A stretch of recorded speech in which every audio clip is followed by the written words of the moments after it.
esperava conseguir o investimento de 2 governos, do estado de São Paulo, com o governador Fleury, e do Ceará, com o Ciro Gomes, que haviam inclusive assinado um protocolo de intenções que ele reproduz aqui nesse livro.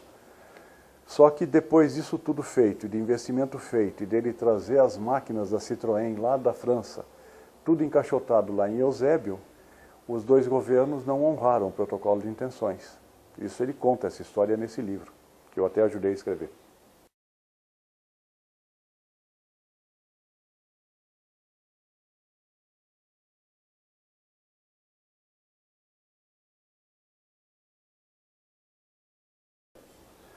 Na mesma época, já pressionado por credores, houve uma greve da alfândega aqui no Sul, Operação Tartaruga. A fábrica já vinha com dificuldade já uns 8 meses antes. E durante esses 8 meses antes, uma grande parte dos funcionários a nível de gerência e diretoria já estava com o salário reduzido. Os BR-800 e Super Mini, que já estavam vendidos, estavam no pátio esperando a caixa de câmbio para serem completados e entregues, ficaram parados no pátio e não puderam ser vendidos por causa disso. Daí a crise pegou fogo. Eu devo ter ficado com 6 meses sem receber.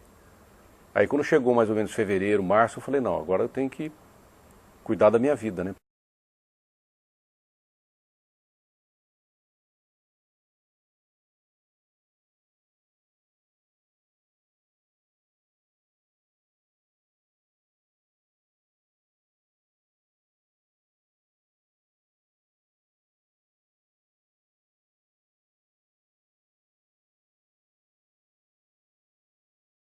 Hoje quem entra no processo de falência fatalmente está quebrado. Por quê? Você entrou numa falência, ninguém mais vende para você. Ninguém mais fornece. Seu nome está morto. Ele recebeu, inclusive, uma visita de uma montadora, não posso dizer o nome, recebeu uma visita de uma grande montadora japonesa que quis fazer uma associação com ele.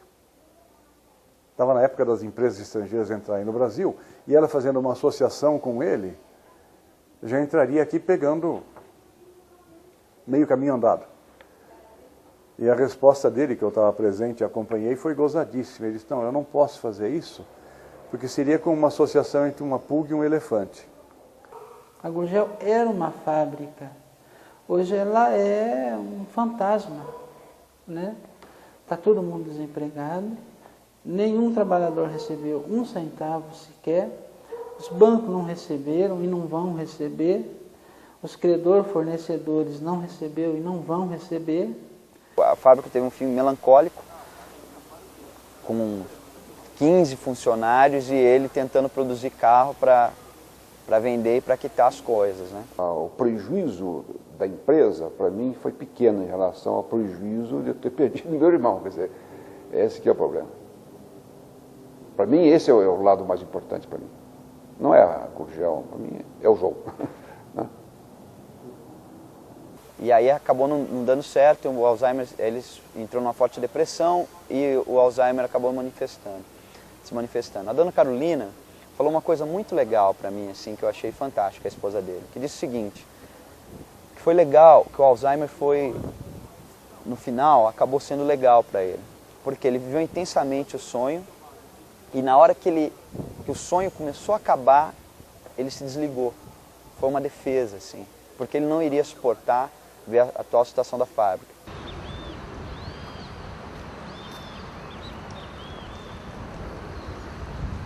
Conseguiu sensibilizar o governador do estado, que era o Luiz Antônio Fleury, para recebê-lo e ele poder explicar realmente o que estava acontecendo, né? Porque, e aí o Gurgel convidou a comunidade, quer dizer, obviamente a comunidade de Rio Claro.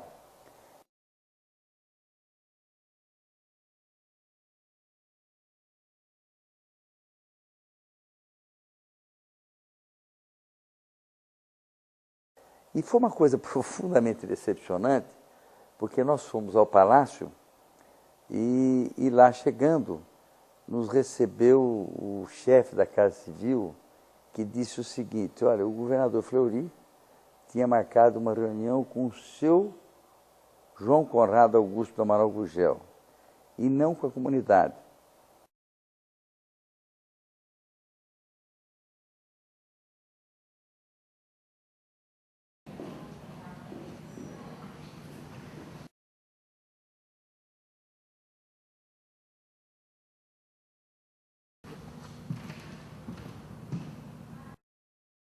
claro que numa história que não terminou com o sucesso que ele alcançou em determinado período, é claro que alguém de fora precisa pagar o preço, tá certo? Jamais se admitiria o erro de estratégia e o erro na condução da própria ampliação da fábrica que foi cometido pela Gurgel. E eu me lembro que saindo com o Gurgel, né? Ele falou, o que você achou, né, Gurgel? Eu falei, Gurgel, eu não vou mentir para você. Eu acho que em matéria de apoio do governo do Estado, você não pode contar com nada. Mas o protocolo de intenções, o próprio nome está dizendo, é um protocolo de intenções. Você assina o protocolo de intenções, depois você vai verificar se a empresa reúne os elementos necessários para que você possa ajudá-la. E às vezes, por mais que você queira ajudar, você não pode. A não ser passando por cima de regras bancárias, etc. Isso eu deixava a critério da diretoria do Banespa. Com a filosofia do governo hoje, o Gurgel nunca seria recebido. Perdi amigos nisso. Não foi só o Gurgel, não. Aí você fala, poxa, você assinou um protocolo de intenções, depois você não viu a situação fiscal? Ah, você não sabia que o Gurgel não podia rivalizar com as indústrias? Ah, e que também não tinha produção em escala? Naquela época, como é que era esse relacionamento? Ele chegava, nós... Claro que ele, quantas vezes ele chegou, conversamos quantas vezes, e era recebido no BNDES, era recebido no Banco do Brasil. Que o que ele dizia, contando fatos desses, não saíam. Saía só o que se contava por aí, que já é mais ou menos de conhecimento público, que ele se apoiou muito em investimentos do governo. E apoiou-se mesmo, mas naquela época todo mundo se apoiava.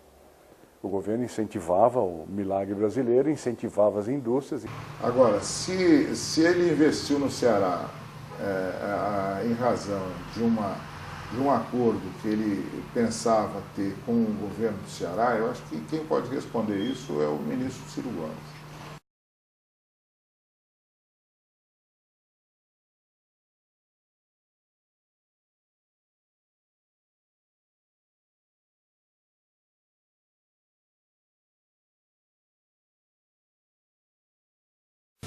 Não dispondo de fôlego suficientemente grande para continuar resistindo às enormes pressões a que estamos submetidos, entregamos nosso projeto ao presidente da República na esperança de que, com sua grande lucidez e espírito nacionalista, possamos juntos levar a cabo esta empreitada de altíssimo interesse nacional.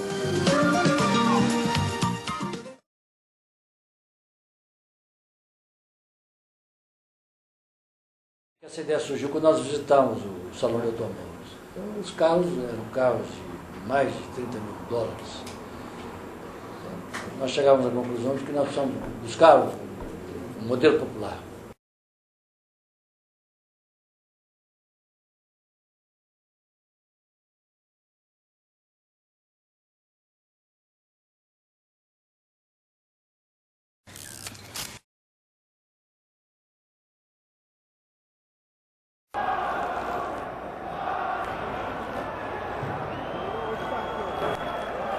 E lembramos do Fusca. E o Fusca, como já se disse aqui, quando falou sobre o Fusca, nós falamos no Fusca como um ícone. O Fusca era um carro extremamente popular. Por que apoiar o Fusca e não apoiar